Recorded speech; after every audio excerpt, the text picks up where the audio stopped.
What's going on? Back to the game with your boy the Prophet. Hey yo man, listen. So I'm happy to be bringing you guys IMadeTheBeat chapter 2. You guys already know what's up, and we got the color spread here. But yeah, before we actually get into it, just real quick, just drop.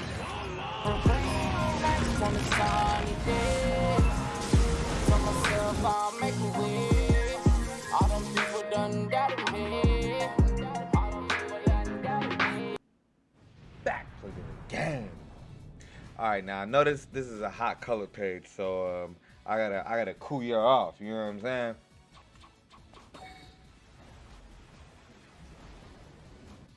All right. Let's go ahead and get into it. So chapter 2, IMadeTheBeat. Let's take a look at the color page here. Ninny and Noel are just eating some pie. I wish I could tell what kind of pie they were eating.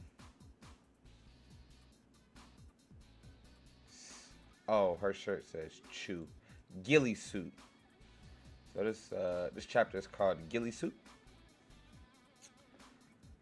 Okay, so Macy Balger, ex Cecil died twice. So this is Macy, one of the member that they spoke about in the first chapter, that when at the very beginning when Ninny was walking down the street and all these reporters were like, what about, is it true that you and Macy broke up, or like that she left from the group? So it was kind of unclear, like, because at first they just said broke up, but yeah, like then you see that they showed the same panel from last week, and it looks like what they did was they made a clip of what happened, and then basically is the media being the media, turning narratives and turn them however they want to. Then can't really see, but somebody gives us a big whoosh, looks like they throw something into the TV. Oh, you know what? This is Macy. Now, only reason I'm thinking that that's Macy is because what happens later on in the chapter. But then we see some dragons, and they're about to say what these dragons are called on the second page. You see Noel looking hella kawaii, and she's like, please line up. And don't worry, y'all get some. So she's watering the plants.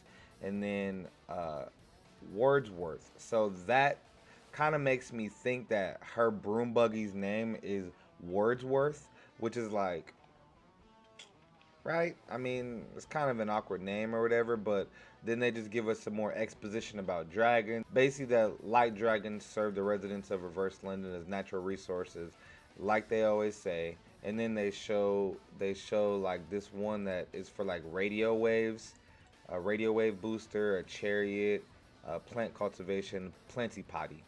So that's what we just saw like in the last page. And then this one was crazy. This reptile one, this rep station, that tripped me out. Damn, like it's like a bus, bro. What the hell? Like flying in this dragon's insides? Like, is that okay? Clean water, butter case. Like they have some very intricate uses for these light dragons. So like what I understand is that the people in reverse London, they're kind of pampered, right? Like they have all these dragons that they can use at their beck and call. I mean, really whenever they want, and they're obviously used as pets as well, because Wordsworth, that's such a weird name. I really hope that's not her broom buggy's name. That's pretty much all we see.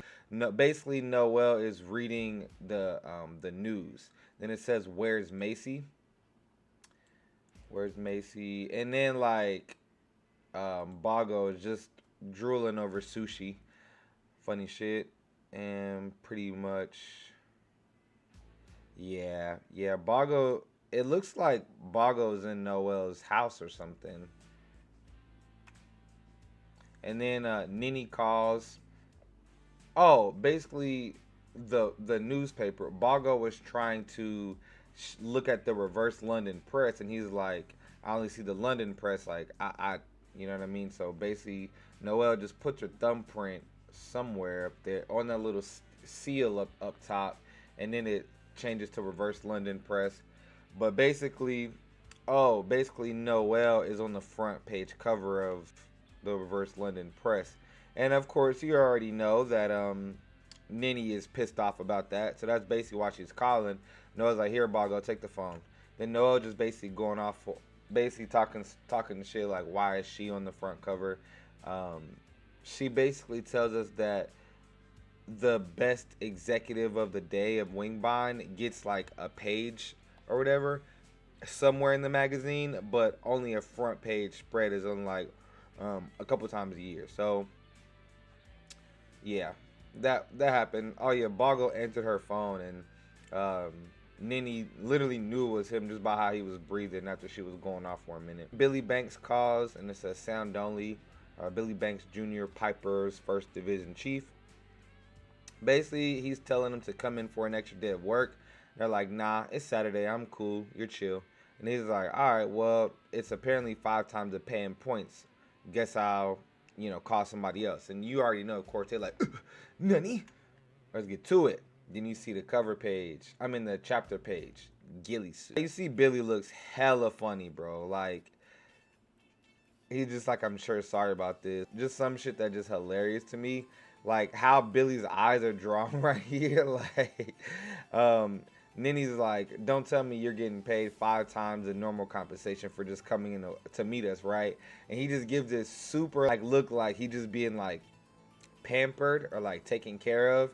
And then he's like, "Well, you got to understand, like in these big operations, the one in charge gives most of the brunt of the responsibility. So if there are any benefits and compensation, then the leader is going to get those, the best benefits as well." So then basically they're sent on an assault mission. That's basically what I would call it, because they're like, "Why aren't the Pipers coming to this one?" And he basically says there's an illegally reared dragon, which I guess that means is a dragon that it's not being used for the correct function that it's supposed to be used. Let's say somebody was teaching a broom buggy how to like breathe fire or something like that. You know what I mean? That's not the intended purpose of it. So basically he's saying like, you guys' job is to rear dragons, materials, and to, extract what we need from them. And technically, if somebody is improperly grooming a dragon, then like that's kind of your job too. And she's like, sounds like a technicality. They go off, and then you just see here, bro, this man Bogo, his pants are wet, bro. He's damn near grabbing Noel's, not grabbing her boobs, but like he's like riding behind her, bro, on a motorcycle. So he's cuffing her super tight, like, oh my god, like he's probably smelling her.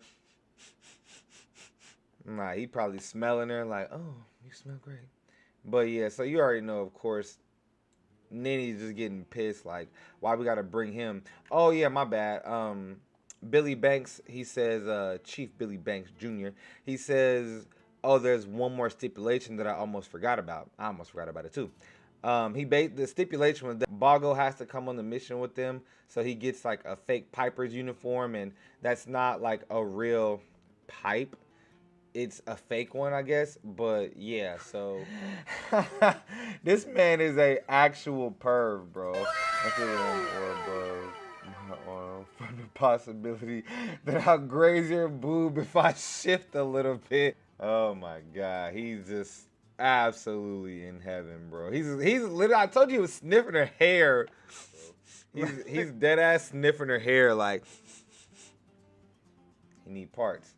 And yeah, Ninny's like, "How can you be happy to wear that?" And he's like, I can wear the same thing that Noel wears. Like, it's like I'm being draped in her caress. Like, oh yeah, the reason that they had to bring Bogo is because he attracts dark dragons.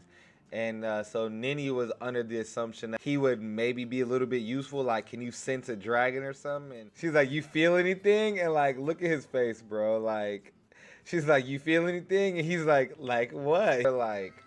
Like. He's just super like excited, bro, and he's just super happy. So she's like, "You feel anything?" He's probably like, "I feel a bulge in my pants, but I don't know if that's what you're talking about." But she's like signs of an illegally raised dragon or whatever. Like, he's like, "Nah, like you spout nonsense. I can't sense dragons." Like, basically, he just like, "I'm just a dummy that attracts dragons. Like, I don't have any any skills or talents that lend me to be able to communicate with them or anything. And then basically there's a boom off in the distance. Ninny actually sees the building that it is, and that's the tabloid that posted the media scandals and stuff like that about her. You can see that from this view, she sees that the explosion is in front of this building. Right now, you don't know what the building is, but then it says The Realist, and that's the news company. And basically, Ninny already knew that this is where the building was, so she didn't want to go. And she ended up going anyway.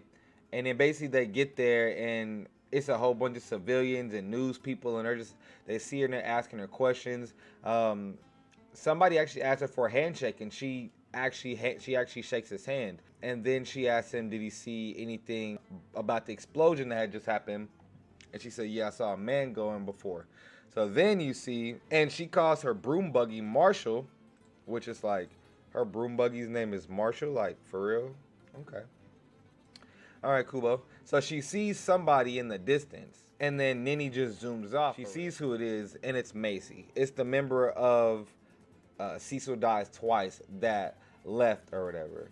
And it's funny because James said, like, he don't see her being, like, a permanent character because of her design or whatever, which I was just laughing at. Like, that was just pretty funny to me. She has, like, the little swirl, and I feel like her hair is probably, like, blue. Like, I feel like it's, like, a blue color, to be quite frank with you. So she sees Macy, and she's like, yo, what's going on? Basically, she asks her, is she responsible for the explosion? And she's like, no, I didn't cause the explosion. But basically, she's like, this is the awful company that, you know, posts nasty, you know, nasty press reports and stuff like that. So she's like, no, I didn't cause the explosion. It wasn't me. It was this little one. So this is the dragon that they're essentially looking for. That's basically being bred to destroy. And she's not allowed to come in contact with this dragon. So Ninny is like, listen, you need to hand over that fucking dragon. Don't touch it anymore. Because she's clearly rubbing the dragon, which means her emotions are getting merged with this dragon. And that's either that's how she could become dragon clad, or she could get the dragotoxin or whatever. But it looks like she's raised this dragon. And she's like, no, I'm telling you this for your own sake. If you don't hand it over to me, you'll wind up dead. And she's like, who was it that taught me never believe anyone when they're saying they're doing something for my sake? And she said, that's what you taught me. So she basically tries to kind of come after her. It looks like the dragon's about to fire like a Cero. I'm gonna just call it a Cero because like we have no idea what it is. It's just like a spark, right? For now. And then Noel comes in and blasts her ass through the door, and she's like, damn, like I hit the dragon, but you seem like kind of upset, like what's going on? And she's basically like, well, yeah, if I was, you know, I would have to be psycho to be excited to see that a person I know is the one harboring this dragon. And then Noel sees it. She's like, oh shit, you're Macy. You know, I didn't see you from there. And then Macy goes absolutely batshit. So Macy hates so Macy's like, who the hell are you? And she picks up like a desk or a cabinet or something like that. And she just chucks it at Noel. And you see Ninny's looking like, oh yikes, like, I know why this is going on. And she's like, and you see like Noel just sitting here chilling. Like, she knew she wasn't going to get hit by it. But apparently Macy is in love with her, and she's like, I'll kill you. Why are you being all buddies with her? Like, you're not her best buddy. So yeah, she's like, she has feelings for me. So I'm just like, she has feelings for you? Like, what that mean or whatever? But then basically Ninny like zooms off on Marshall, her broom buggy, and then Ninny gets blasted. Yeah, Ninny gets blasted by Bruno, and I can't really tell what happens to Noel right here. She was chilling, and then I don't know, maybe it's like a aftershock from the blast. But then he's like, you're not dead, are you? I need to write up an incident report if you keep the bucket on the job. And then she's like, you're? And it's like, yep, I'm Bruno, bitch. I am Bruno. So yeah, that is essentially the end of the chapter. So taking a look at Bruno, dude looks like, oh, bro. he looks so fucking cool. And then like he has like this like hollow, like it looks like he has like a Vasto Lord skull kind of a shirt. Looks pretty dope, to be quite frank with you. Yeah, he has on these gloves. I never saw the gloves. Huh. Yeah, like I just love his shirt. It looks absolutely amazing. It looks like the hollow mask that Ashido had, but it definitely looks like something from the Soul Society. This panel right here looks absolutely amazing. Now that we've looked at the whole chapter, I just want to look over some things that I enjoyed personally. I enjoyed seeing Macy go like batshit. It's kind of funny that, you know, Bogo is crazy about Noel, and then Macy is crazy about Ninny. So I like that we got to see the broom buggy's name, starting with Noel's broom buggy, Wordsworth, which that's like such a weird name, but it is what it is. Like, you can see that they really do treat them as like pets and as companions. You know, they Wordsworth went ahead and got her the newspaper, you know, all the way from the mailbox is what she says, and they're just a really good connection. They make a bond with them, almost like coexisting, sort of like a Zanpakuto. I'm sure that their dragons may have some type of offensive capability. Then we see Ninny's broom buggy's name is Marshall. You know, I mean, you can see his look looks pretty determined right there. Right here, his look is very frolicky.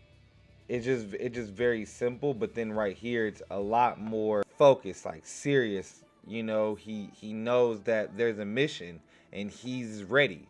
So some of these dragons are just really, really crazy. This freaking rep liner was actually like pretty crazy, and then the butter case as well. Those are just some really, really crazy. That's why I said the people in Reverse London are essentially pampered. That's actually what I would say. You know, they're living a great life. You know, they have these companions, these dragons to do all these type of tasks and things for them, really making their life a lot easier. So the dragons, without a doubt, have a conscience. It's not just like, oh, this thing is just for her to ride on or for their transportation. Like, no, they have bonds with them. You can tell here. Also, Ninny remarking how big the dragon's grown, or how big the dragon is, and Marcy's like, yes, it's grown very big. She also named her dragon Ellie. So they all have names for their dragons. So those are just some of the things that I personally picked up. Yeah, the dragons are drawn with emotions. Like, even right here, like, look, Wordsworth, he looks like really sad. Like, he's like, what's going on? But yeah, so those are some things that I pretty much picked up. I am excited for the Burn the Witch movie in a couple of days, 2 days, and we'll get to see a lot of this action animated. So yeah, man, I'm very excited. And like I said, make sure if you guys want to see any coverage on that, you subscribe. Yeah, that is basically the chapter. Only 2 chapters left of Burn the Witch.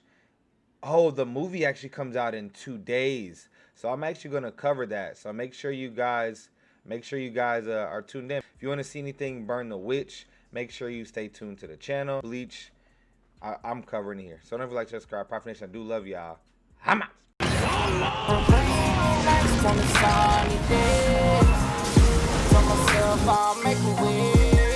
All them people done got it.